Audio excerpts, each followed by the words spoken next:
மனுஷனை பிரிக்கவே மாற்றின இயேசு என் அருகிலுண்டு.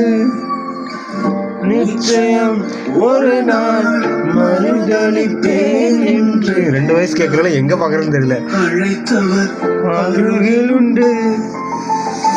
நான் வீசும் வலைகள் எல்லாம் இனிமையாய் வந்தாலும் என்னோடு அவர் இருக்க குறையேது.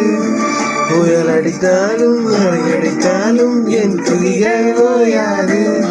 கரை தெரியாமல் நடந்தாலும் என் துதிகள் ஓயாது. என் நம்பிக்கை அவமானாலும் என் துதிகள் ஓயாது. கைவிட தெரியாதவரை விட்டு ஓட முடியாது. உம்மை விட்டால் நம்புவதற்கு யாரும் கிடையாது.